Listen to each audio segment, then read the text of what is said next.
¿Se ve la pantalla? El documento que usamos de referencia. Estamos Sí, en el capítulo sí, 8. se ve. Sí, que se ve. Ya, perfecto. Bueno, más que todo para repitiendo un poco lo que habíamos visto ayer para las personas que no asisten durante la semana, ¿ok? Para recapitular un poco. Habíamos visto esta semana el tema tenemos que empezar esta semana el tema de las deflexiones. En este tema nosotros ya vamos a ir viendo algunos métodos que en realidad son exactos ya, ¿no? Ya a partir de ahora vamos a ver algunos métodos de cálculo de estructuras que ya tienen una precisión, una exactitud mucho mayor que los métodos que habíamos denominado, llamado aproximados, que en realidad lo que nos interesaba de esos primeros métodos era un poquito que nos guíen para que tengamos un mejor concepto de cómo una estructura se va a comportar, ¿no? Entonces, dentro de los métodos ya con exactitud, ya vamos a tener algunos, los primeros que vamos a ver están referidos a este tema de deflexiones. Ya habíamos mencionado un poquito lo que significa, lo que son, lo que representan las deflexiones, ¿ok? Pues las deflexiones son deformaciones, desplazamientos que sufren los diferentes elementos, ¿no? De una estructura, cómo se deforman, ¿ok? Ante una carga externa, digamos, cómo se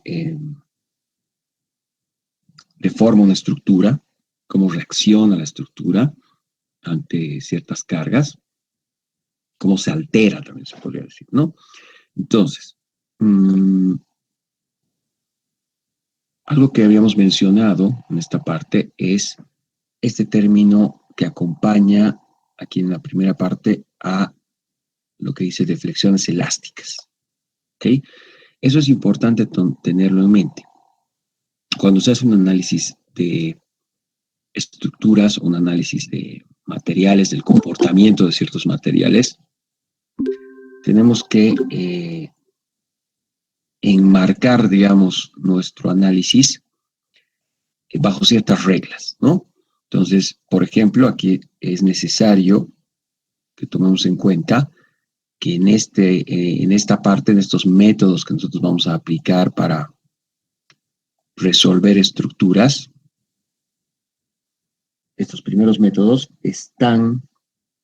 han sido concebidos, diseñados para funcionar, han sido verificados que funcionan y que los resultados que nos van a dar son exactos y precisos cuando hablamos de materiales elásticos, ¿ok?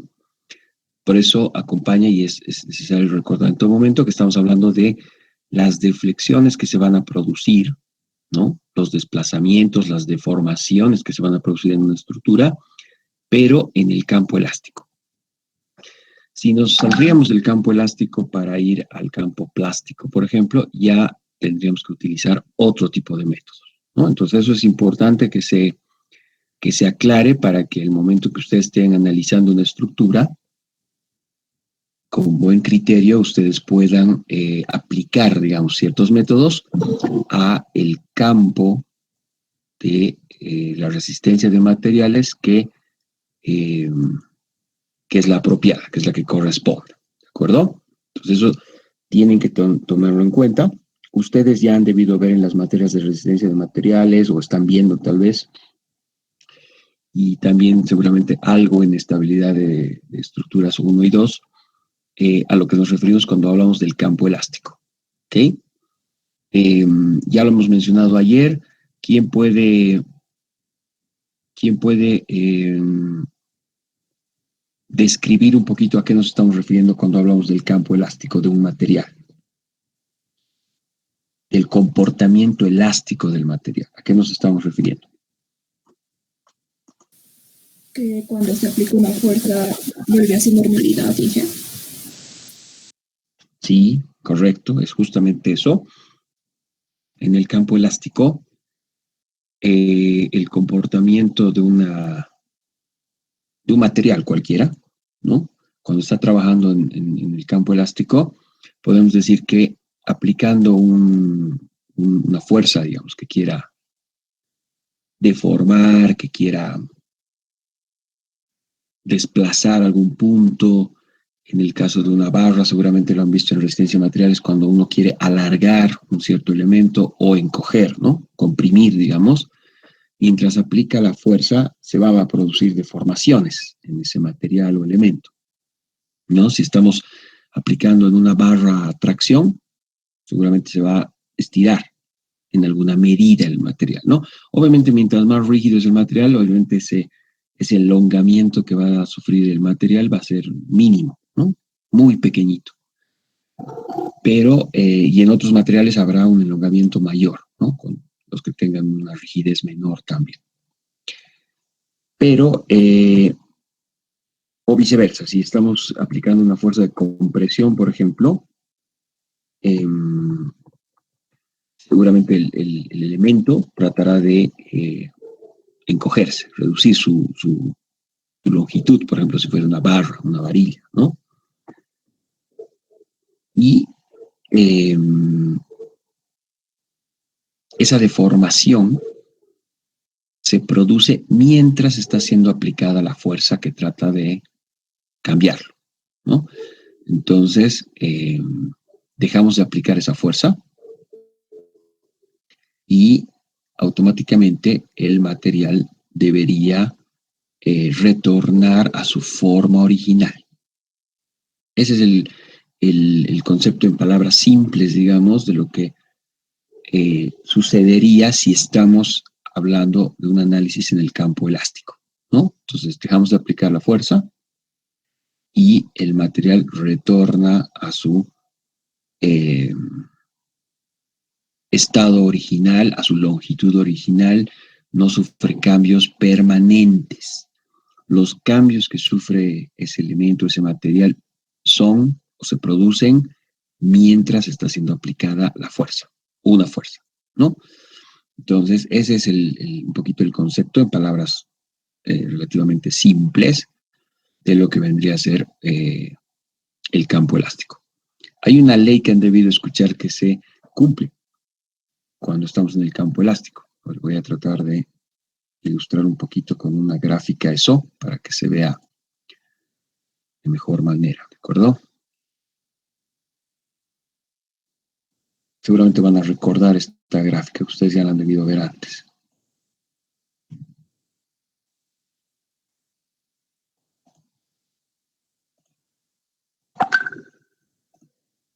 Se está viendo la gráfica del módulo de elasticidad.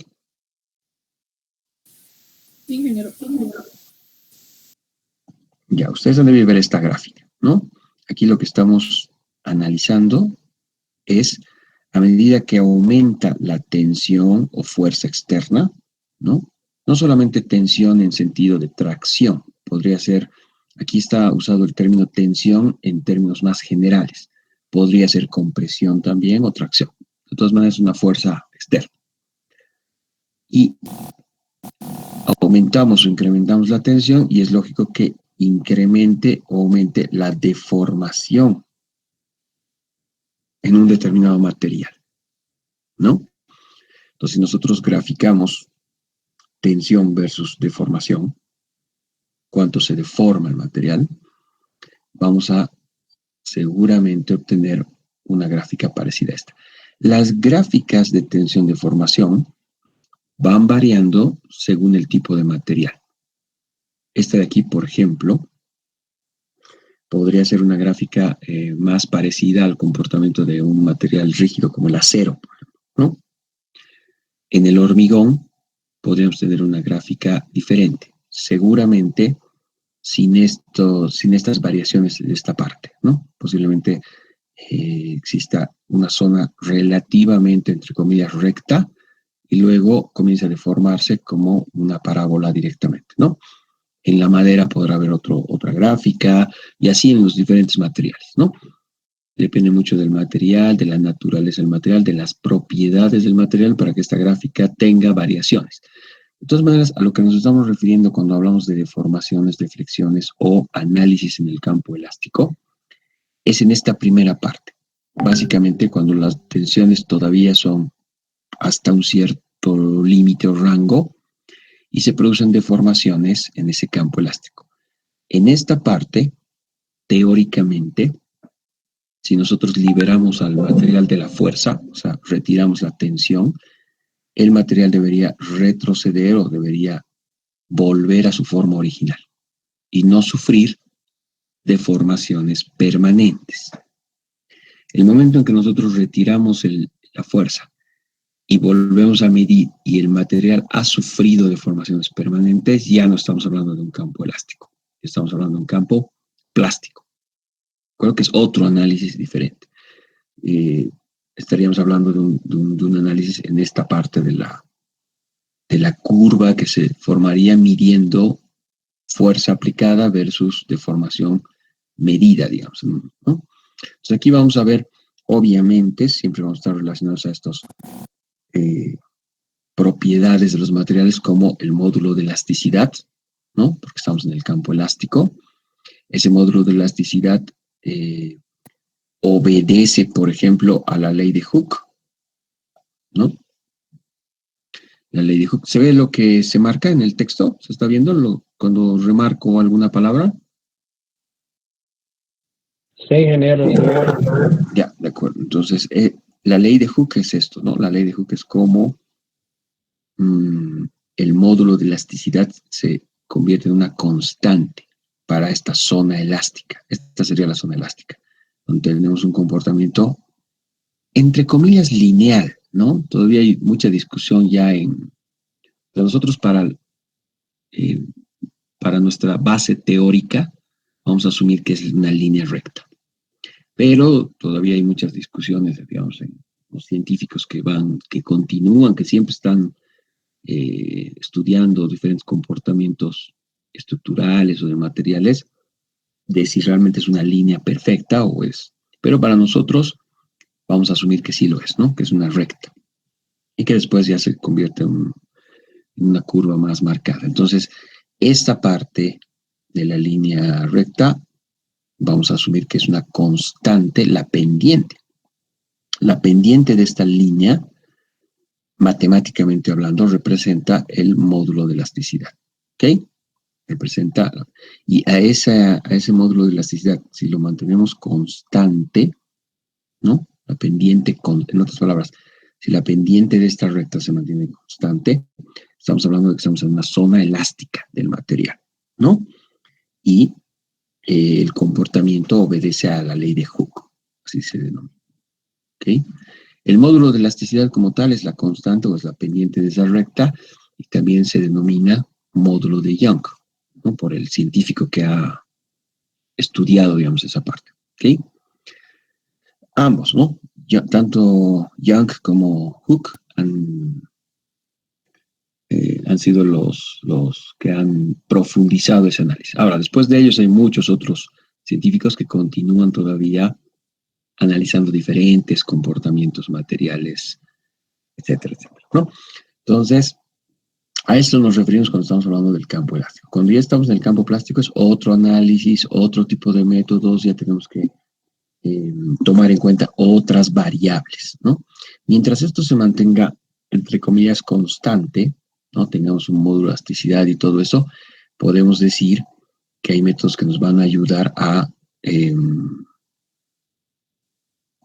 analizar nuestras estructuras, ¿okay?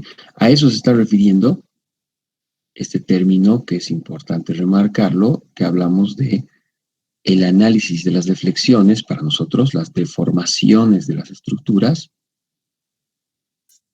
en este campo elástico, ¿ok? Las deflexiones elásticas. Entonces, en este capítulo vamos a ver los métodos que nos van a ayudar un poquito a determinar cuál es el valor, la magnitud de esas deflexiones elásticas y la ubicación o el sentido de esas deformaciones elásticas o deflexión.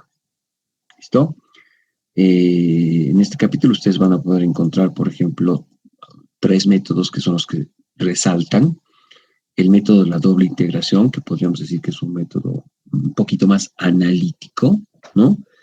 La virtud de este método es que, como utiliza ecuaciones con la ayuda de derivación e integración, nos permite conocer las deflexiones o deformaciones en una estructura en absolutamente cada punto de la estructura.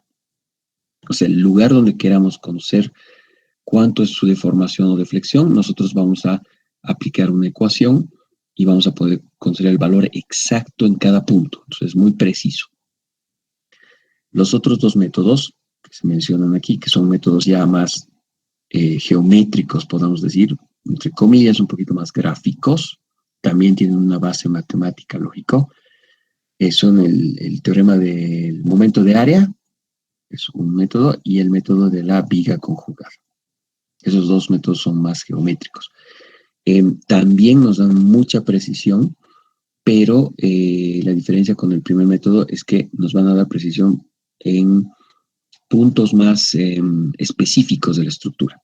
No en cada punto, sino en los puntos importantes de la estructura, nos van a ayudar a resolverlo más rápidamente, ¿no? No significa que no podamos hacerlo para los otros puntos, pero ya se volvería un poquito más largo los pasos, digamos, ¿no?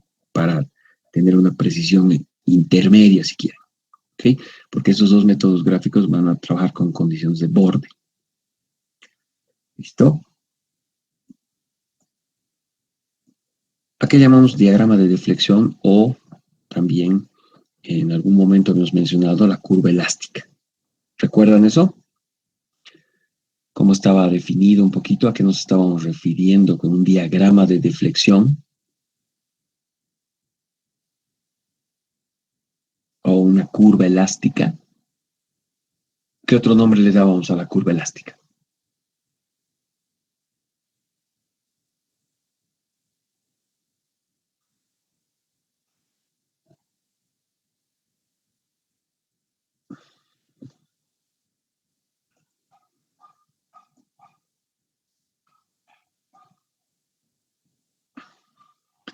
¿Qué ha pasado? ¿Otra vez están dormidos igual que ayer?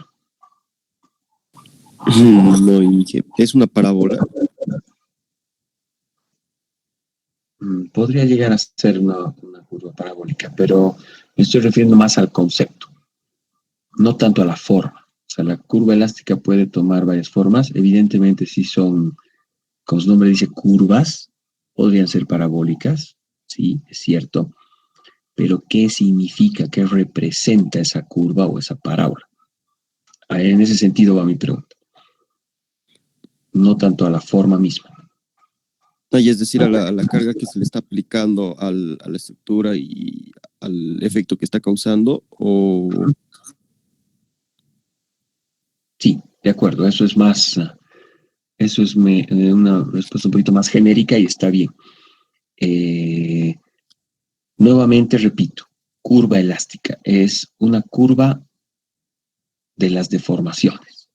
O sea, nos está mostrando cómo se altera la estructura, cómo cambia la estructura de su estado original antes de aplicar una carga, fuerza o lo que fuese, y después de aplicada la fuerza, cuál sería el resultado de la estructura después de aplicada la fuerza, cómo se habría deformado. También se denomina la deformada. Entonces, hablan de la deformada, es esa gráfica que lo que nos muestra es cómo ha cambiado la estructura después de aplicada una cierta carga o fuerza. ¿Okay? Y el nombre de curva elástica no es porque sea como un elástico, no. Está hablando de una curva en el campo elástico. Una curva en el campo elástico, lo que acabamos de mencionar con la ley de Hooke, el módulo de elasticidad, etcétera, etcétera. A eso se refiere la curva elástica. ¿Ya?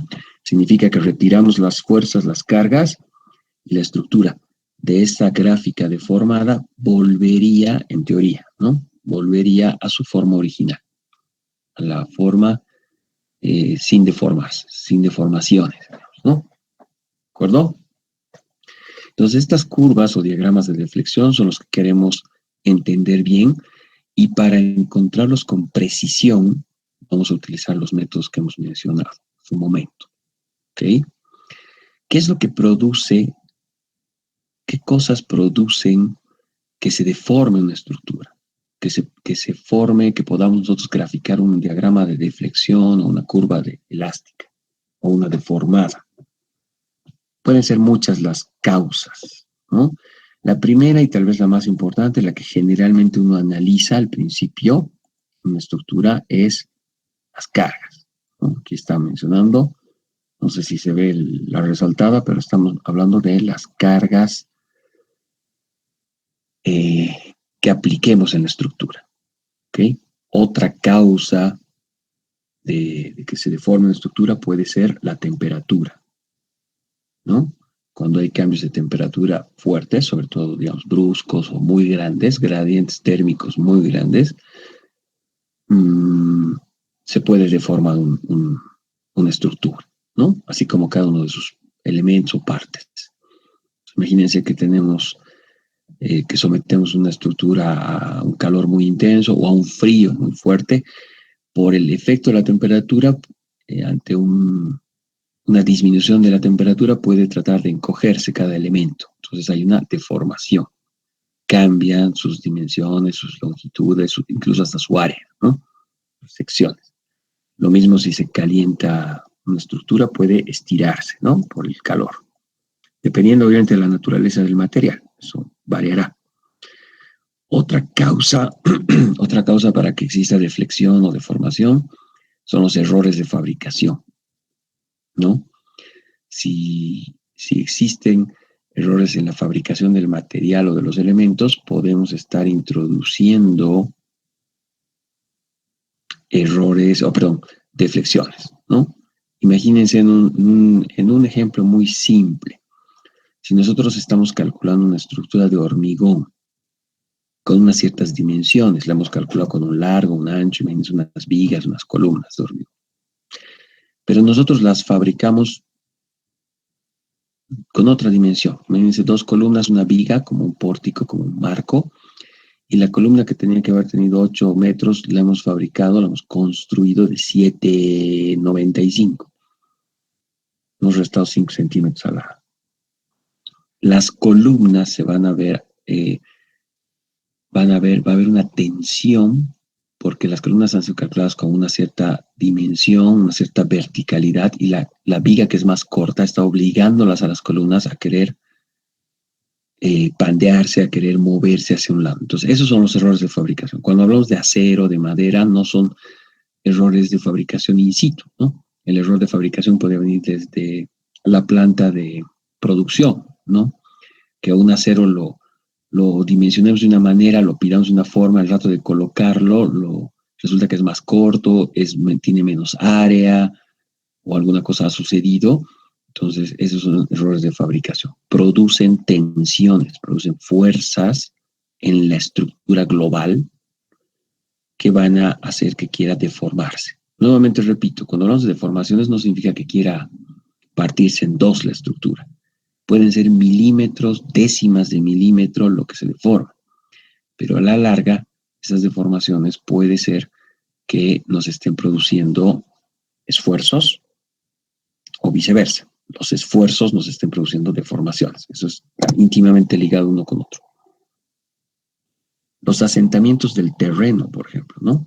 Si un suelo se asienta en un punto más que en otro, normalmente el suelo tiene ese comportamiento, ¿no? Los asentamientos no son parejos, ¿no?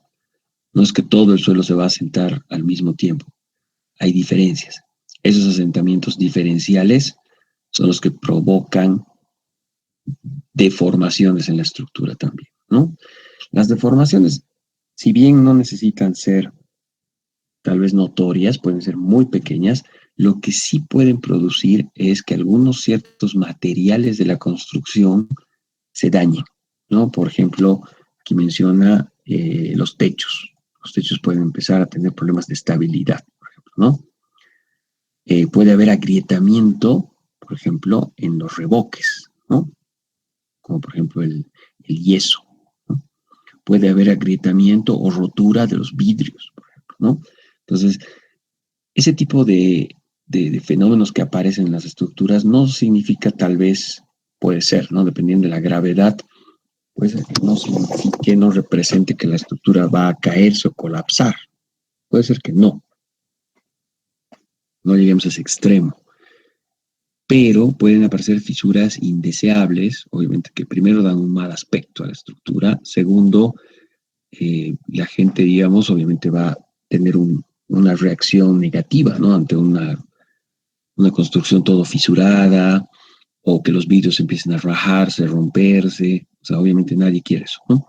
Entonces, las deflexiones, por más que sean pequeñas y no representen un riesgo de colapso de la estructura,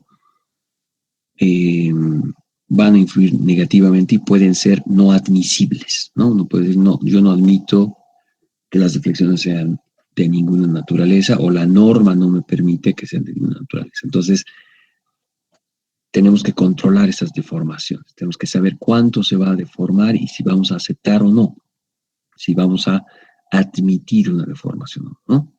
Nuevamente, les repito, son deformaciones de los materiales, recalcamos, en el campo lineal y elástico, ¿de acuerdo? Eso siempre hay que tenerlo presente. Estas deflexiones van a producirse generalmente por fuerzas internas también y externas. Las fuerzas externas, las reacciones, las cargas, tienen un efecto en la estructura que produce fuerzas internas, ¿no? Entonces, podríamos decir que los elementos se pueden analizar de acuerdo a la magnitud de esas fuerzas internas que se están produciendo. Por ejemplo, las vigas, los elementos vigas, o los elementos marcos, que son pórticos, tienen fuerzas internas o reacciones internas como sus momentos internos, que son de mayor magnitud que las fuerzas axiales, por ejemplo. O sea, sí tienen fuerzas axiales, sí hay fuerzas de compresión, tracción, pero los momentos flectores o flexionantes suelen ser de mayor magnitud en ese tipo de estructuras, ¿no?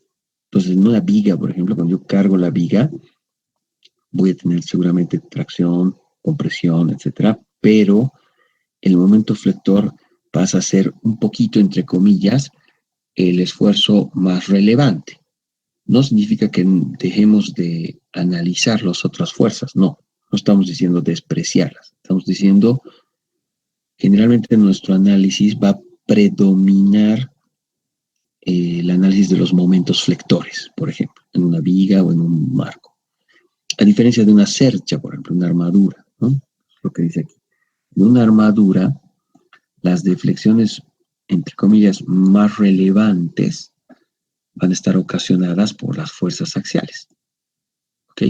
Compresión, tracción en una armadura, ¿no? Entonces, obviamente vamos a poder estudiar todos los fenómenos de cada estructura, pero le vamos a dar una cierta importancia un poquito más a unos que a otros de acuerdo a esa naturaleza de la estructura. Lo primero que tenemos que tomar en cuenta son los puntos importantes. Cuando nosotros resolvemos una estructura, ¿no? Cuando resolvemos una estructura, estamos hablando de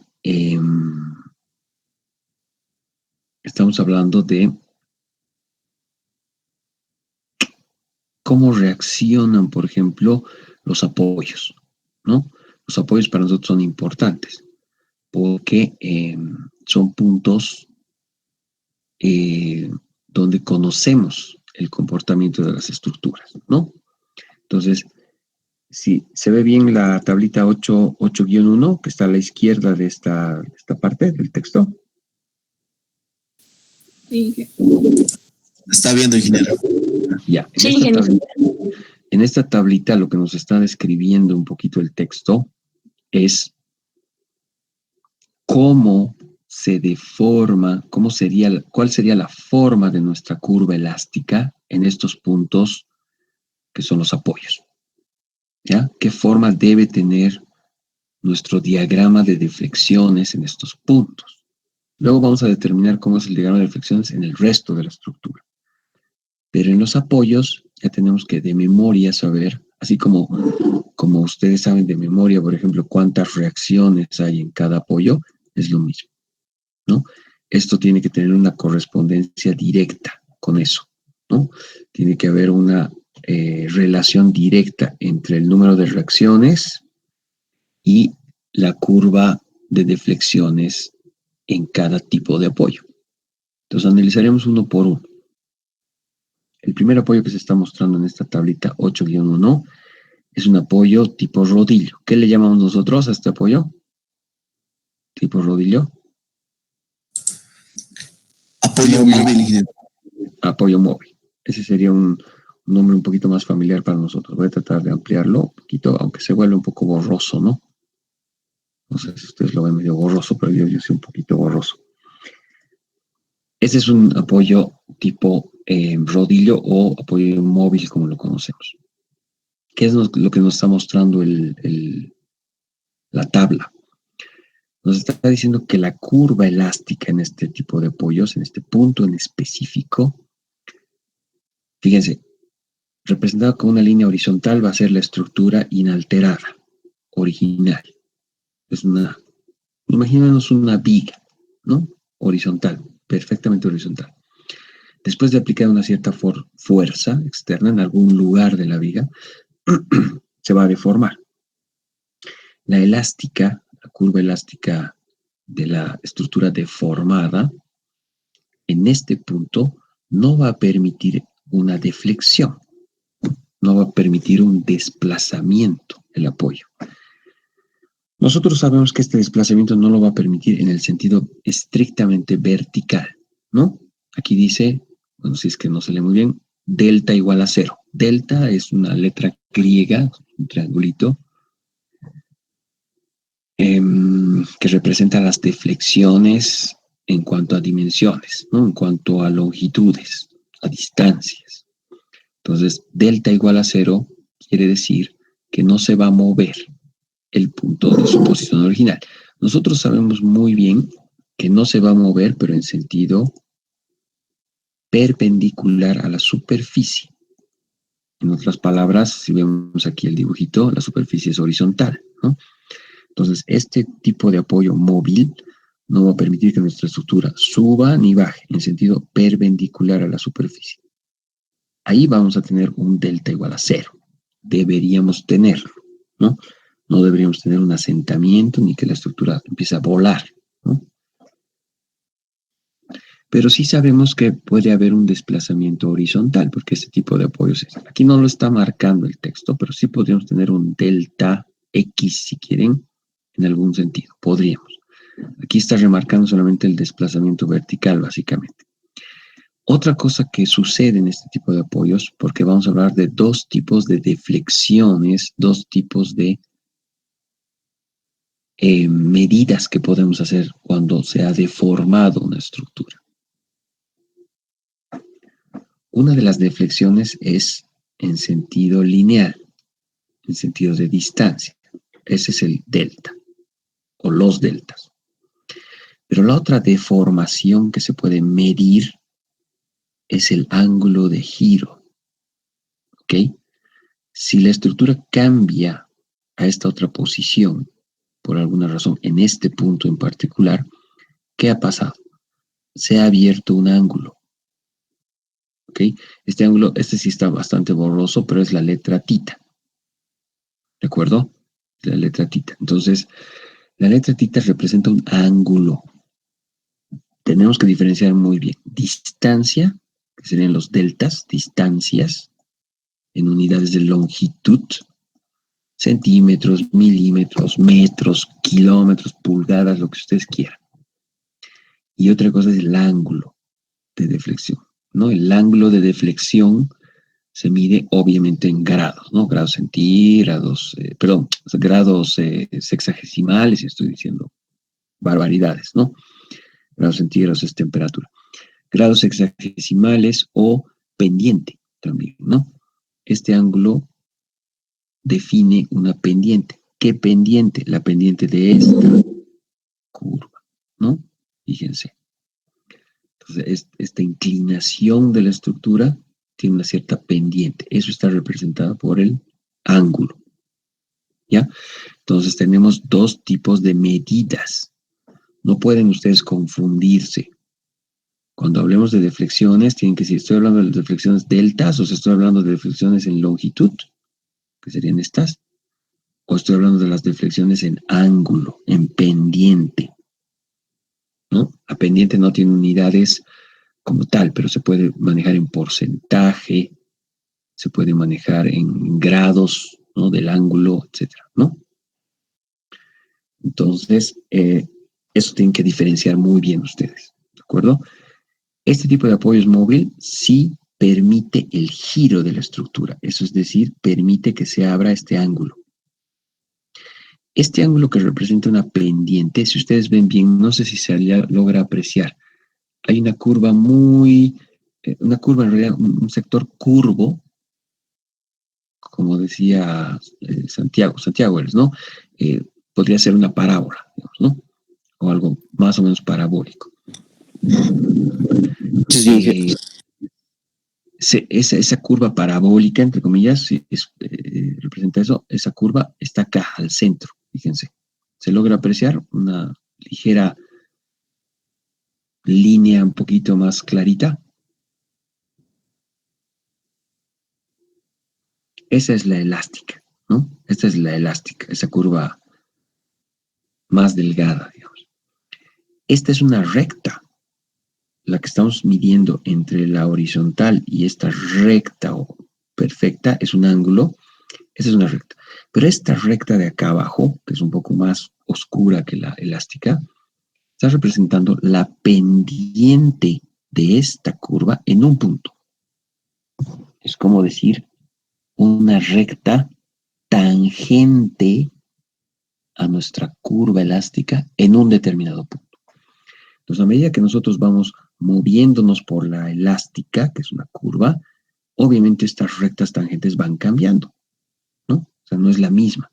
Al inicio será esta, en este punto de apoyo. Luego, más acá en la elástica, ya vamos a tener otra recta tangente a esa curva, ¿no? Cuando decimos tangente, solo toca a la curva en un punto. Entonces tenemos una variación de las pendientes. La pendiente no es constante, la pendiente va cambiando a medida que nos vamos alejando del apoyo. ¿Qué sucede en el segundo caso? Este es un apoyo, ya no es móvil, este es un apoyo fijo, ¿no? El apoyo fijo tiene algunas similitudes con el apoyo móvil. ¿En qué sentido? El delta, nuevamente, 0. Esta vez nosotros sabemos que cuando dice delta 0, se está refiriendo a en los dos sentidos, en el sentido X y en el sentido Y, porque este apoyo ya no permite que haya un movimiento o una deflexión lineal ni en el sentido X ni en el sentido Y. Entonces ahí sí, delta 0. Tanto el delta X como el delta Y son 0. Las distancias no se mueven. Pero sí se parece al apoyo móvil en el sentido de que permite el giro de la estructura. Permite que rote la estructura. No le restringe esa rotación. Como permite el giro, se puede formar un ángulo. Con el mismo concepto este. Fíjense. Aquí está ahora la elástica. Es esta curva. Y nosotros podemos trazar una tangente en cada punto de esa curva. Si trazamos la tangente en el mismo punto de apoyo, sería una recta similar a esta. Entonces, entre la recta tangente y la posición original de la estructura, tenemos el ángulo, que representa la pendiente de esta recta. Esa es la deflexión angular. Entonces, no se olviden, deflexiones angulares y deflexiones lineales. Las dos son deflexiones, ¿no? Ángulo y delta. Ya en el tercer tipo de estructura ya se puede... Ingeniero, perdón. Sí. Disculpar que le corte. Además de la deflexión angular, ¿qué deflexiones dijo que hay? Lineal. Muchísimas gracias, Inge. Esta que se representa como un delta es una deflexión lineal, porque nosotros la podemos medir en longitud. Es una deflexión que si tenemos los instrumentos y los aparatos adecuados, si no son muy grandes, los aparatos de precisión, por ejemplo, podemos medir cuánto se ha alargado una estructura, cuánto se ha movido la estructura, etc. Entonces esos son los deltas, ¿no? Esos deltas tienen unidad de longitud. Entonces es una deflexión lineal, ¿no? Una deflexión que se mide a lo largo, si ustedes quieren, ¿no? Cuánto se ha encogido una pieza, cuánto se ha estirado la pieza, si se ha desplazado un punto, cuánto se ha desplazado ese punto, qué magnitud tiene ese desplazamiento. Y la otra es una deflexión angular, que es el ángulo, ¿no? Cuánto ha rotado, qué pendiente tiene la tangente en ese punto, la tangente a la curva elástica. Este es un apoyo tipo empotramiento. Sabemos que en un empotramiento donde además hay 3 reacciones, eso ya lo sabemos de memoria, ¿cómo son las deflexiones en un punto, en un apoyo de esta naturaleza? Nuevamente, delta igual a 0. Sabemos que hay el tipo de apoyo no permite a la estructura, no debería permitir a la estructura, ni que vaya hacia arriba, ni que vaya hacia abajo, ni que vaya a la izquierda, ni a la derecha, ni en X ni en Y, ¿no? Entonces, el delta en este punto tendría que ser 0. Fíjense, aquí tenemos la estructura original, horizontal, y esta es la curva elástica, ¿no? Entonces, en este punto, delta 0. Esta curva tiene una deformación más allá después en la estructura, pero en este punto exacto no se mueve, coincide el punto con la estructura original. Y la diferencia con los otros 2 tipos de apoyos, que aquí en este tipo de apoyos tampoco permite el giro. Aquí no se está viendo muy bien por la... ¿qué se llama esto? Por el acercamiento en el gráfico, pero aquí lo que dice es θ igual a 0. Significa ángulo de rotación igual a 0. Significa pendiente igual a 0. Eso, ¿cómo es la pendiente igual a 0? Si tenemos esta recta horizontal y tenemos nuestra curva elástica, la deformada de la estructura, en este punto exacto, ¿cómo es la tangente a ese punto a la curva? Si yo dibujo una tangente en ese punto a la curva, ¿cómo sería esa tangente? Es una línea la tangente. ¿Qué dirección tiene?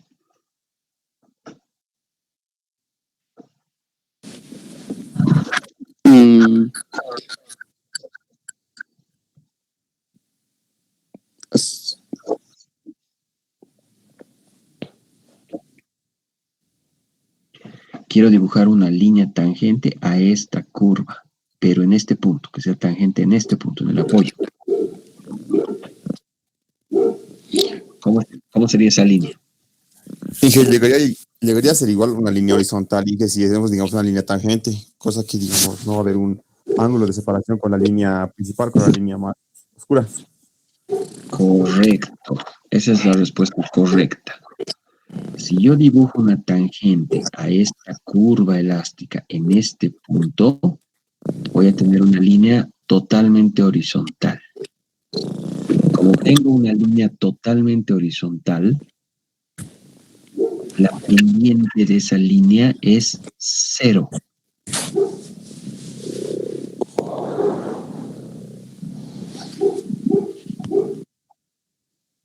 La pendiente es 0 de esa línea tangente a la curva. En este punto, ojo, en este punto, solo en ese punto, ¿no? Es una línea horizontal, por lo tanto su pendiente es 0, no tiene inclinación a ningún lado, y el ángulo de rotación en ese punto es 0. Eso es un empotramiento. Delta 0, delta X, delta Y es 0, y ángulo de rotación 0. Ángulo θ 0, en ese punto. Fíjense que a medida que la curva empiezo a alejarme del apoyo sobre la curva elástica, obviamente ya voy a empezar a tener las tangentes en cualquier otro punto que no sea el apoyo, ya empieza a tener un valor, ¿no? Ya puedo, trazo una tangente en este punto donde está mi cursor ahorita, y seguramente voy a tener una línea inclinada así, ¿no? Esa línea inclinada en este otro punto ya no es el apoyo, ya va a ser con algún valor, ¿no? Ya va a tener alguna pendiente, ya va a tener un ángulo. Si yo intersecto mi recta tangente que es inclinada con la horizontal original, ya voy a tener un ángulo que tita ya va a tener un valor. La deflexión angular. ¿Listo? Aquí en la tablita nos muestra dos tipos más de apoyos. No son apoyos, en realidad se podrían interpretar como apoyos. No son apoyos, son puntos especiales. Lo que habíamos dicho que sucede en las estructuras tipo marco o pórtico. ¿De acuerdo? Esta cuarta y la quinta. ¿Qué pasa cuando tenemos un marco, un pórtico? Tenemos una columna que se une a una viga en algún punto o a un trave, ¿no? Cuando es un marco pórtico y las juntas o las uniones o los nudos, como los conocen ustedes, ¿no? Los nodos, los nudos son rígidos y cuando no son rígidos. Podríamos tener ambas situaciones. Cuando son rígidos, hemos dicho que teóricamente forman un solo elemento, es decir, columna y viga son un solo elemento, una sola pieza, que evidentemente tiene un ángulo, ¿no? De 90 grados, idealmente. Puede tener otro ángulo también, no hay problema. Pero el concepto es que la unión es rígida, que los dos elementos están muy bien unidos. Trabajan como si fuesen un solo elemento, la columna y la viga, como si fueran una sola pieza. En ese caso, cuando las uniones son rígidas, como dice aquí, las juntas fijamente conectadas, es como si fueran empotramientos una con respecto a la otra, obviamente. O sea, como si la viga estuviera empotrada a la columna y viceversa. La columna está empotrada a la viga. ¿Qué pasa en esos puntos? Más allá del delta. Aquí no estamos analizando los deltas. ¿Por qué? Porque el punto puede moverse. Nosotros aplicamos fuerzas o cargas a la estructura y este punto original puede moverse tanto a la izquierda como a la derecha, abajo, arriba, o sea, puede desplazarse. No vamos a discutir eso. Entonces el delta no va a ser cero. Posiblemente, lo más probable es que el delta no sea cero, tenga algún valor. Pero lo que nos interesa analizar aquí en este tipo de uniones es qué pasa con el ángulo de rotación. El ángulo de rotación o deflexión angular se va a repetir, es decir, si mi estructura que es rígida gira en ese punto, hay un giro, se produce un momento en ese vértice de giro, lo que gire mi elemento viga horizontal, también va a girar mi columna o elemento vertical. El mismo valor, la deflexión angular tita, es la misma, se repite, tanto en el elemento horizontal como en el elemento vertical. Son iguales. ¿Se entiende eso? Si yo giro esto, si la pendiente de mi elástica aquí tiene 6 grados, aquí también va a tener 6 grados. En porcentaje, si la pendiente de esta mi nueva deformada es, no sé, 10% de pendiente, aquí también tengo 10% de pendiente. O sea, en la unidad que yo mida esta deformación angular, en esa unidad, ángulo, grados, porcentaje de pendiente, lo que sea, se repite. Entonces yo transmito de columna a viga y de viga a columna, es recíproco. Es como si yo girara este elemento, como es rígido, todo gira, todo el sistema gira. Es decir, si aquí yo tenía 90 grados, en mi deformada, en mi línea elástica, en mi curva elástica, también voy a tener 90 grados entre la nueva posición de la columna y la nueva posición de la viga. ¿Se entiende eso, verdad?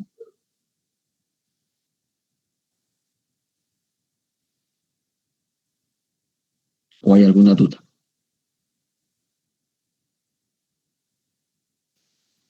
Sí, sí.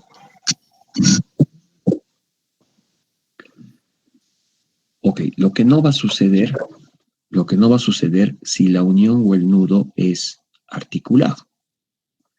Si yo en lugar de una unión rígida tengo una junta articulada, un nudo articulado, ¿no? Cada elemento, horizontal, vertical, que llegue al nudo, puede tener una rotación distinta, independiente. Hemos dicho que una articulación funciona como una especie de bisagra.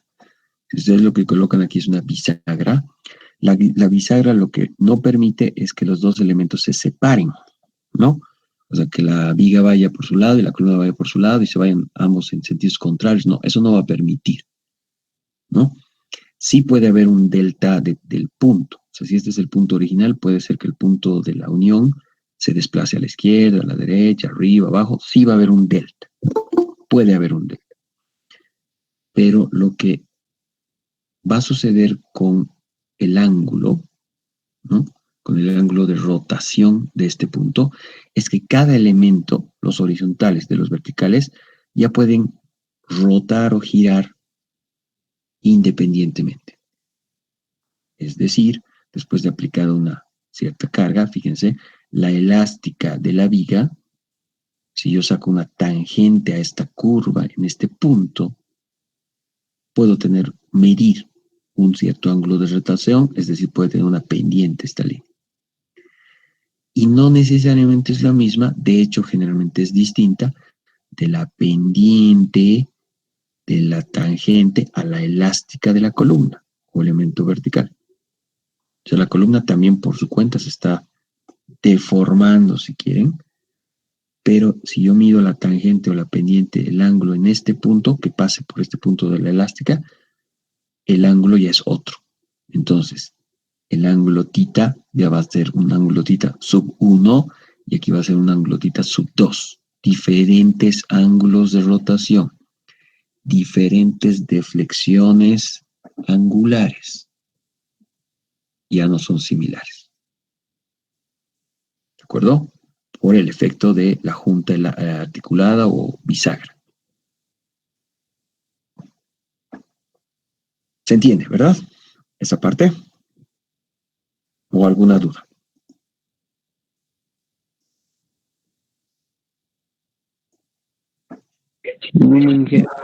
Todo lo que hemos explicado está aquí. Ustedes pueden repasarlo en el texto. ¿Ok?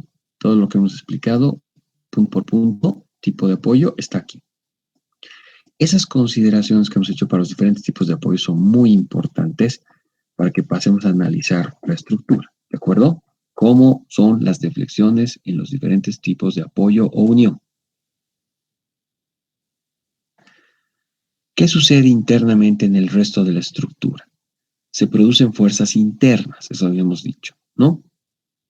Entonces tenemos que asumir, tenemos que nosotros darnos una especie de convención de signos para ciertas cosas. Una de ellas son en las vigas, en los marcos, en los pórticos que hemos dicho, donde los momentos flectores son importantes. ¿Cómo vamos a asumir esos momentos internos de la estructura? ¿Ok? Entonces aquí está una convención, que es la que usa este texto, y podemos usar la misma. En mucha bibliografía vamos a tener algo parecido. Posiblemente puede haber una variación con otros textos, no hay problema, pero para que estemos conscientes de por qué se está tomando de una manera o de la otra. ¿Ok? Entonces, aquí en este capítulo nosotros vamos a encontrar que nuestro texto de referencia está asumiendo esta convención. Cuando la estructura se deforme, ¿no? Fíjense, esta es como la estructura, un elemento determinado de la estructura deformado. Y tenga una curvatura cóncava hacia arriba, es decir, está doblada como estamos mostrando aquí en la figura, vamos a asumir que el momento que produce esta deformación, el momento interno, ojo, ¿no? No es una carga externa, es un momento interno, es positivo. Cuando nuestra curva elástica se deforme de esta manera, el momento en ese punto determinado va a ser positivo. Cuando la curva cóncava esté hacia abajo, es decir, nuestra estructura se haya deformado de esta otra manera, el momento va a ser negativo. ¿De acuerdo? Veremos este ejemplo. Tenemos esa viga. Fíjense, es una viga isostática. Ustedes ya son expertos en vigas isostáticas. Tenemos un apoyo fijo a la izquierda en el punto A y tenemos un apoyo móvil en el punto D. ¿Ok? Es un solo elemento de principio a fin, una viga. Si sometemos esa viga a dos cargas puntuales, como las que está mostrando aquí, una carga puntual hacia arriba en el punto B, de aplicación B, y en el punto de aplicación C tenemos una carga vertical, pero hacia abajo.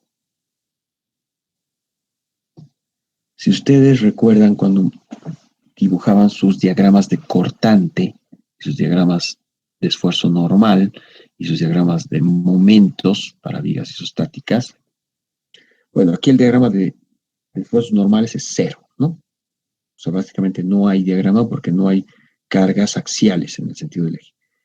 Diagrama de corte sí ya tendría seguramente un diagrama. Va seguramente a subir en la parte de la reacción, porque aquí va a haber una reacción vertical. Se va a mantener constante hasta el lugar de la carga. Posiblemente esta reacción sea más bien hacia abajo. Va a mantenerse lineal, en el lugar de la carga va a subir el diagrama cortante, otra vez se va a mantener lineal con ese valor, en la carga puntual P va a bajar, etc. Va a tener alguna forma el diagrama de corte, ¿no?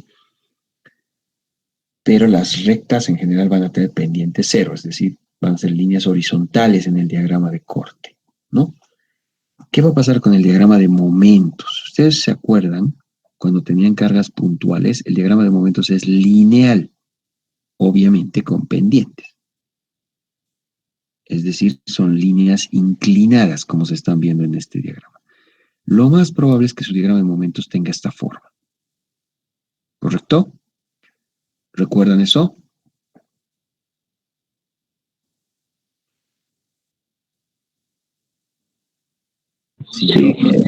Si yo grafico el valor de los momentos en cada lugar de la estructura, en el eje Y a lo largo del eje X gráfico la distancia de mi viga, para cada distancia tengo un valor de momento, ¿no?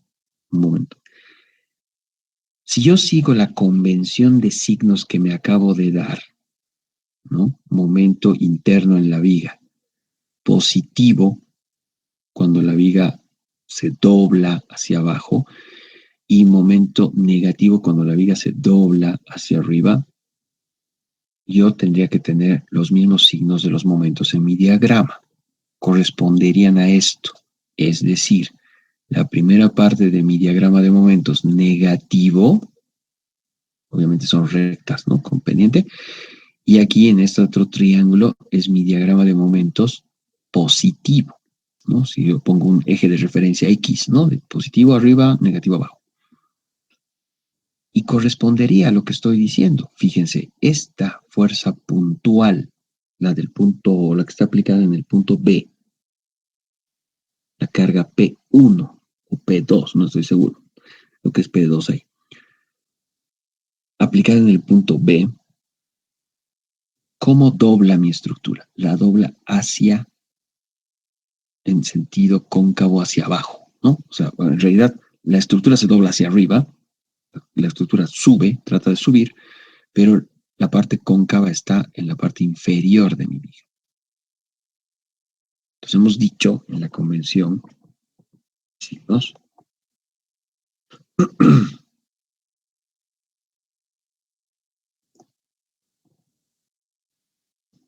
que cuando la estructura se doble de esta manera, el momento es negativo. Eso estamos aplicando aquí, ¿no? La estructura se dobla de esta manera, entonces el momento es negativo. ¿Qué pasa aquí? Baja mi estructura y por esta carga, la viga trata de doblarse en el sentido contrario. trata de doblarse así, ¿no? Con la parte cóncava hacia arriba. Al doblarse de esa manera, el valor del momento en este sector, en cualquier punto de este sector de la curva, de la viga doblada así, es positivo. ¿Se entiende? Momento negativo, momento positivo. El momento tiene una relación directa con mi curva elástica, con mi curva de deflexión. Si este es mi diagrama de momentos, tiene una relación directa con mi curva elástica. Esta es mi curva elástica. Esta es mi deformada de la viga, de la estructura. Estoy respetando todo lo que acabo de decir en esta clase. En el punto A, delta igual a 0. No se mueve ese punto. Ángulo, por supuesto que tengo un ángulo, porque es un apoyo fijo. Si yo hago una tangente a esta curva elástica en este punto, seguramente voy a tener una inclinación así, ¿no? Una pendiente en este sentido. Por lo tanto, voy a tener un ángulo de arranque. Apoyo móvil a la derecha, lo mismo. Deflexión delta 0, es decir, mi punto de la elástica es el mismo punto de mi viga original. No hay movimiento en mi delta. Pero sí tengo un ángulo. La curva elástica, si yo hago una tangente en este punto que pase, puede tener un ángulo con respecto a mi posición original de la viga. Entonces tengo un ángulo, ¿no?, de rotación. Una deflexión angular. ¿Qué pasa al centro de la viga? Yo tengo un lugar donde la viga cambia de curvatura. En algún punto, mi viga cambia de curvatura. De la curvatura cóncava hacia abajo a la curvatura cóncava hacia arriba. Son diferentes curvas. Por eso yo tengo diferentes valores de momento negativos y positivos. Por este cambio de curvatura en mi curva elástica. Donde cambio de un momento negativo a un momento positivo, o sea, pasando por un punto de momento 0. Aquí. Justo en este punto, el momento vale 0 en esta escala, ¿no? En este punto. Si yo mido la distancia en el sentido X, de dónde es la posición del punto donde cambio de momento negativo a momento positivo, tiene que coincidir con la distancia exacta de este punto. Donde cambio de curvatura en mi elástica, cambio de signo del momento interno de mi estructura. Y ese punto es un punto de inflexión en mi curva elástica, corresponde a momento nulo o 0. Ese es un punto que hemos dicho, que hemos mencionado, que es como si es una cosa similar a que mi viga trabaja en ese punto como si tuviera una articulación, como si tuviera una bisagra en ese lugar. No la tiene. En la realidad no la tiene. Mi viga es constante en ese punto. Donde sea que cae ese punto, ¿no? Es constante. Es continua mi viga. Pero el trabajo de la viga, de la estructura, por este cambio de elástica y cambio de signo del momento interno, es como si en ese puntito el momento fuese 0 y habría teóricamente una articulación o bisagra. Ese es el punto de inflexión. ¿Se entiende?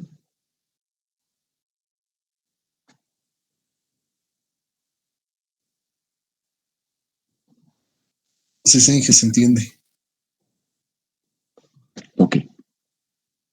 Veamos este otro ejemplo.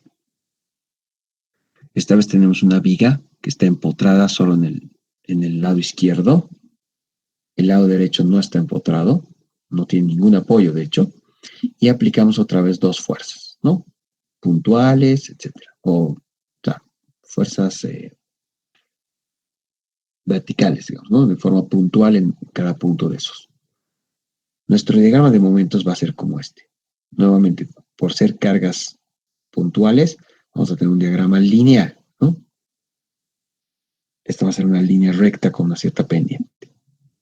En esta parte de la estructura, mi momento es positivo, porque cómo se dobla la viga aquí, se dobla en este sentido, fíjense.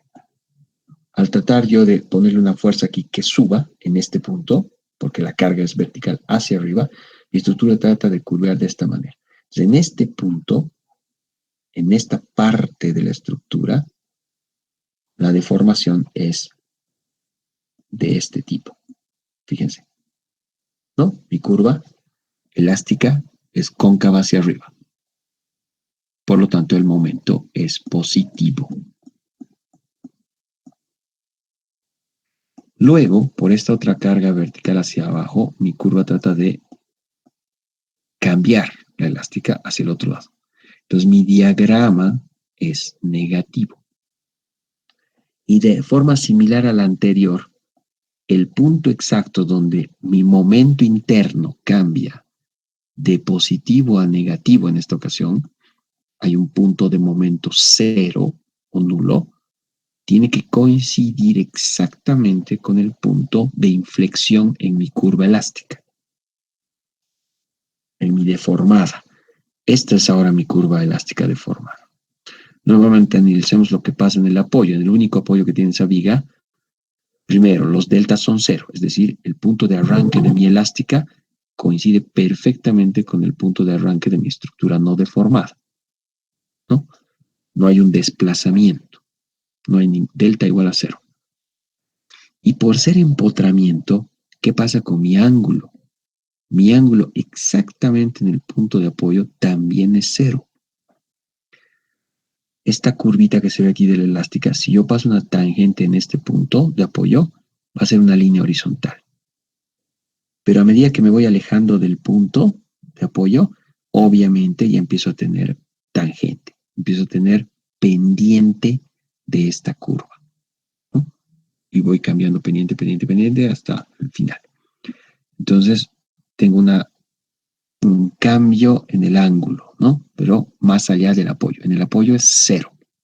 Ángulo, cero. Pendiente de la tangente a mi elástica, cero. ¿De acuerdo?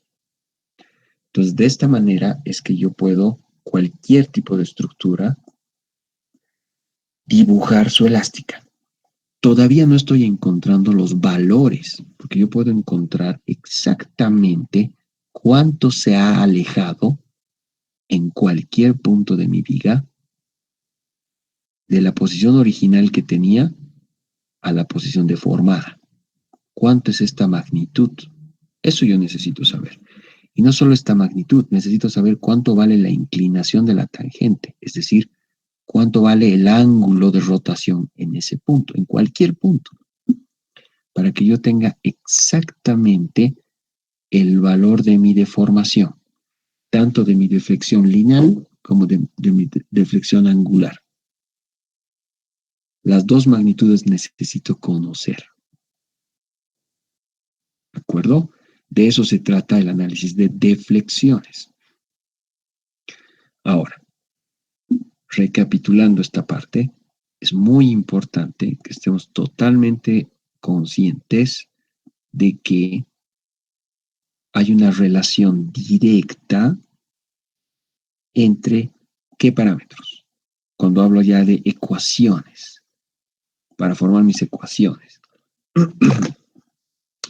hay una relación directa entre el valor del momento interno en cada punto, el signo de ese momento y el valor de las deflexiones, tanto la lineal como la angular. Hay una relación directa. Mayor momento, mayores deflexiones, ¿no? Puntos estratégicos, los apoyos, las bisagras, o sea, las articulaciones teóricas que se forman, ¿no? Todos esos, si fuese un marco, hemos dicho, los puntos claves, los lugares de unión, ¿no? Si la unión es rígida, si la unión es articulada, cambiarán, pero esas cosas yo ya las sé, ya sé cómo se van a deformar. En el resto de la estructura tengo que encontrar, pero para encontrar me va a servir mucho saber que hay una relación directa entre el valor del momento en cada lugar de la estructura y el valor de la deformación o deflexión en ese punto. Esa relación directa me va a ayudar muchísimo para formar mis ecuaciones y encontrar una u otra. Es decir, si yo tengo los momentos, si yo conozco el valor de los momentos y el signo de los momentos, yo voy a poder encontrar muy rápidamente la magnitud o el valor de las deflexiones, tanto lineal como angular. Voy a poder encontrar los deltas como los ángulos θ o las pendientes de mi elástica. Y viceversa. Si lo que a mí me dan de dato o lo que yo conozco es la deformación, es decir, tengo el valor de cuánto vale cada delta en el punto y también cuánto vale el ángulo dependiente de la curva elástica, yo puedo de esos datos calcular, deducir, obtener los valores del momento interno en ese punto. O sea, están relacionadas de ida y vuelta.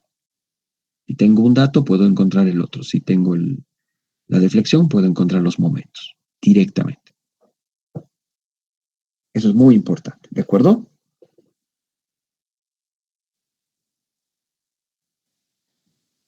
Está bien, Inge.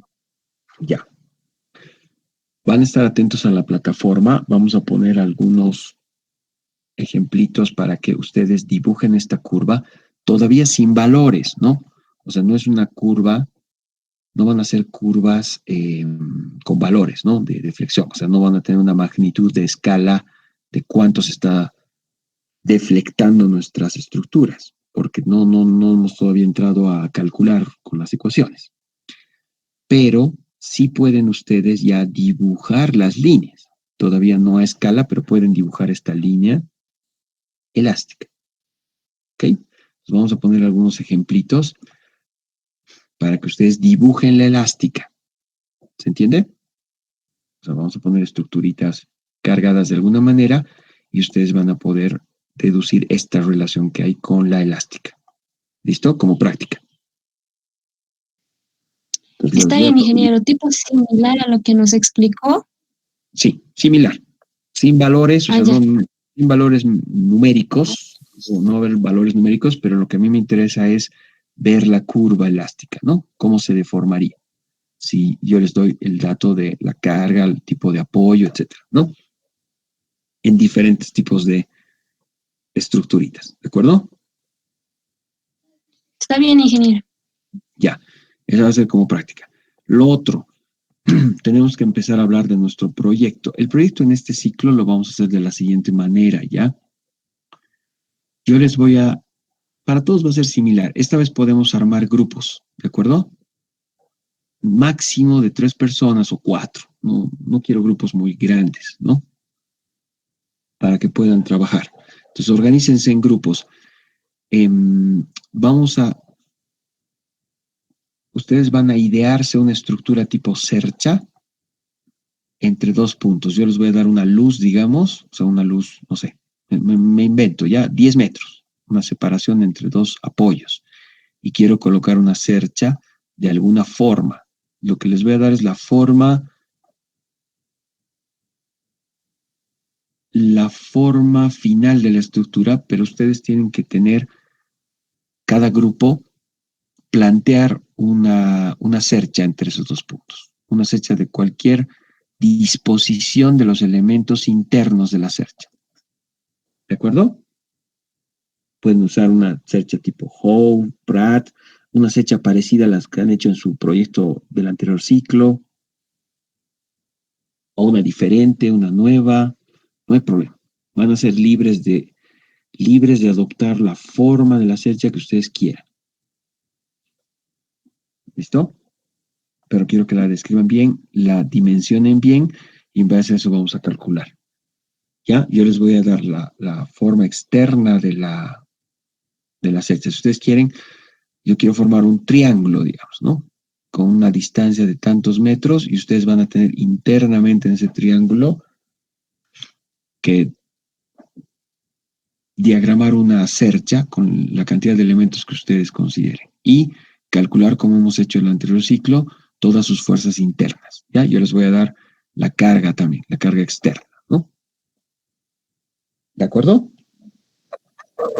Está bien. Entonces vayan formando grupitos, por favor, de 3, 4 personas. Está permitido hacerlo de forma individual para el que quiera trabajar solo, no hay problema. Está permitido, pero pueden formar también grupos, no hay problema. Y yo les voy a ir mandando las dimensiones y la carga externa. Ustedes van planteando la estructura interna de su cerchita, ¿ya?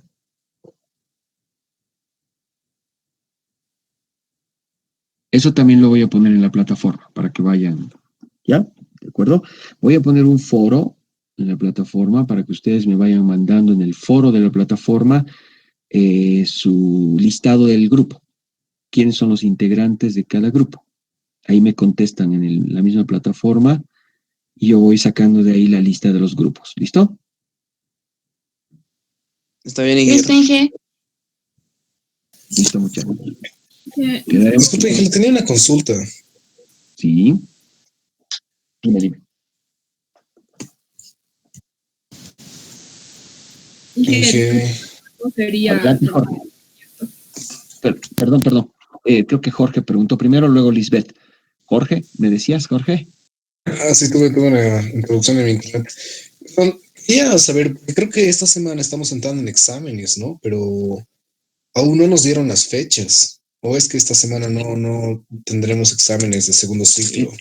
Estamos casi con la misma duda. Yo también tenía entendido que nos tocaba tomar examen esta semana que viene, ¿no? Eso yo también tengo anotado. Pero de igual forma no he visto el calendario de fechas. No me han pasado. Generalmente no varían, ¿no? La anterior vez no me acuerdo qué fecha nos pusieron, o sea, digo, ¿qué día? Creo que era Viernes dimos, sí. viernes, ¿no? Yo creo que va a ser similar. De todas maneras, si nos dijeran miércoles, pues nos comunicamos por la plataforma o el WhatsApp y podemos quedar para el viernes, digamos, ¿no? Para darnos un poco más de tiempo. Seguramente en estos días nos van a avisar, ¿no? Nos tendrían que avisar. Yo no vi todavía tampoco ningún calendario, si quieres, de fechas. Todavía. Perfecto. Oficialmente no. Tengo la misma duda que ustedes. Pero Y me sí imagino aparece. perdón que le Dime. corte. Me imagino que va a entrar entonces todo el capítulo 7 hasta la parte del capítulo 8 que hemos tocado estas Ahora, últimas ¿no? clases. Sí, ahora, sí, hasta hoy, digamos, ¿no? Si Perfecto. es que nos pusieran una fecha en esta semana, en cualquier momento, sí, hasta lo que hemos visto hoy, digamos, ¿no? Capítulo 7 y parte, la introducción del capítulo 8 sería, ¿no? Bueno, gracias, Ángel. Eso sería el examen, si es que lo definen así, ¿ya? Lisbeth, ahora sí, perdón, Lisbeth, ahora sí te escucho. Y se le preguntaba para cuándo va a ser el proyecto, o sea, para cuándo va a ser la entrega. Nos podemos dar hasta la siguiente semana, ¿no? Hasta la siguiente semana, por decirles miércoles, una cosa así, unos 10 días desde hoy, ¿no? Inge, por favor, Inge. Pues por eso, unos 10 días desde hoy, digamos, hoy es sábado, hablaríamos de, a ver, en la plataforma les voy a poner el momento en que les mande los datos, pero tendría que ser hasta más o menos el 14 de octubre. 14, 15, ¿no? ¿De acuerdo?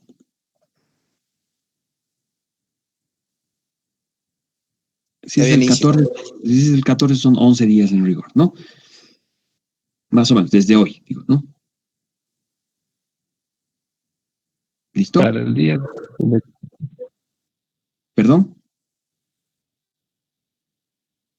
Y otra pregunta. Sí, claro, adelante. ¿Va a subir los videos o nos va a pasar? Sí, sabes que tengo varios problemas. Bueno, de hecho, Él tiene problemas de mi computador. Está bastante lento, no quiere subir archivos pesados, está bien complicado. Creo que tengo que cambiar ya de computador. Pero bueno, más allá de eso, sí me ha costado mucho subir los videos anteriormente. De hecho, pero les comento algo, ¿ya? O sea, en las reuniones que hemos tenido con los docentes, un poquito hay la queja, y es razonable la queja de otros colegas, de que ustedes cuando tienen los videos disponibles, no los emplean bien, ¿ya? ¿En qué sentido no los emplean bien? Se confían en que todo está en el video y durante las clases no atienden, no toman apuntes, no están atentos a la clase y claro, como tienen el video lo pueden ver en cualquier momento. Es una desventaja y es una ventaja. La ventaja para ustedes es que evidentemente pueden repasar en otros momentos. Si fuese ese el fin, sería un buen fin, sería una buena causa para que ustedes tengan los videos y puedan repasar. Pero no está bien que ustedes reemplacen el video o la clase con el video. No sé si se entiende. O sea, que en la clase estén totalmente desatentos, haciendo otras cosas, ¿no? O sea, ocupados en otra cosa y no prestando atención en la clase, porque eso no está bien. Esa es una desventaja. Entonces, sí hemos discutido con otros colegas y realmente es razonable, ¿no? A nosotros como docentes nos obliga más que nos obliga, nos desincentiva, ¿no? A subir los videos, ¿ya? Es contraproducente subir los videos y que ustedes estén desatentos en la clase. Ese es el problema. Lisbeth, ¿no? ¿Has preguntado? Sí. O sea, es el mal uso que le dan, si ustedes quieren. No sé si me dejo entender, ¿no? O sea, no es para eso, no es la intención del video que ustedes en clases hagan que en clases no estén atentos o directamente no asistan y que se confíen en que va a ver el video y que yo puedo ver el video cualquier rato. No es la forma, ¿no? Después surgen muchas dudas de ustedes porque cuando ustedes no están atentos en la clase, no participan de la clase o directamente no asisten a la clase, obviamente va a haber dudas, ¿no? Obviamente va a haber dudas que se van a reflejar en sus exámenes, en sus proyectos, porque no es lo mismo, ¿no? Preguntar cuando tienes una duda en la clase que ver un video. O sea, en el video tú no vas a preguntar a nadie. Y peor aún, no tomar apuntes, digamos, ¿no? Ese es un error, es una mala forma, una mala práctica, si ustedes quieren, ¿no? No es lo más correcto. Es por eso que no estamos como docentes motivados a subir videos, menos de todo, posiblemente de alguna parte. Ahora, yo particularmente he tenido la complicación de mi máquina, pero eso es un tema muy personal, digamos, ¿no? Un problema, digamos, personal mío, pero no ese es el asunto principal, sino el asunto principal es cómo están ustedes o la mayoría de ustedes utilizando los videos, ¿no? Y no es lo más correcto. ¿De acuerdo? Pues yo voy a intentar subir los videos, Lisbeth, pero la verdad, no estamos motivados para hacerlo. No vemos que sea algo bueno, 100%, ¿no? En la mayoría de los casos es algo negativo, más bien. Se vuelve algo negativo. Contraproducente, si quieres. ¿Ya? Pero voy a hacer el intento nuevamente. Tal vez tenga que cambiar de la información a otra máquina y desde otra máquina subir los videos pues son pesados, son archivos bien grandecitos, para subirlos a un drive, por ejemplo, ¿no? Está bien, Inge. ¿Qué otras dudas tienen?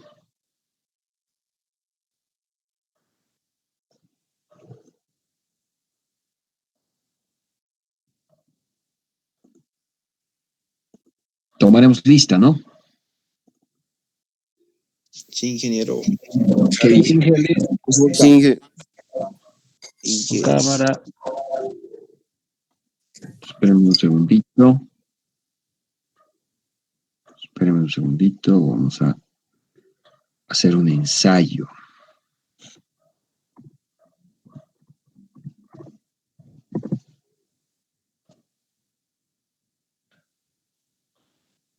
Vamos a hacer una pruebita.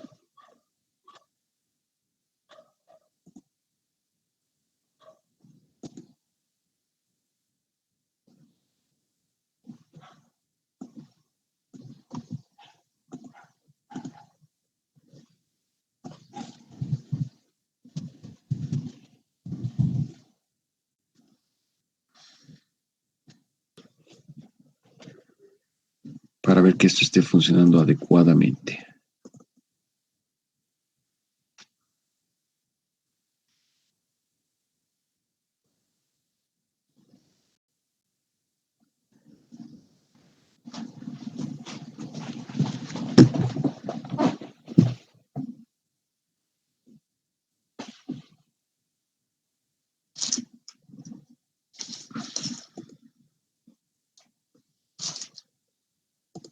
Listo, ahora estoy listo para la pruebita.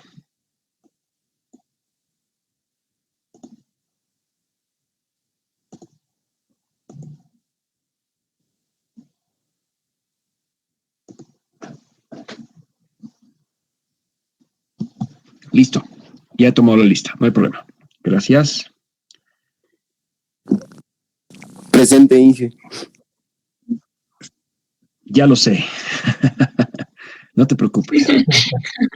El sistema me ha dicho que estás presente. Automáticamente. Con un clic. Ah, ya, belleza, Inge. Bueno, entonces, Inge, que tenga buen día. Yo voy a Igualmente. disponer el tiempo. Claro Hasta que sí. luego. Nos vemos, entonces estamos comunicándonos en estén atentos a la plataforma, por favor. Ya, no se descuide. Listo, Inge, hoy día mismo, ¿verdad? Está bien, ingeniero. Sí, hasta la noche, por favor. Pero sí. ¿Ya? Está bien, Inge, gracias. Bien, Nos Inge. vemos. Que Muy estén bien. buena Ingeniero, gracias. Adiós. jornada. Igualmente. Adiós.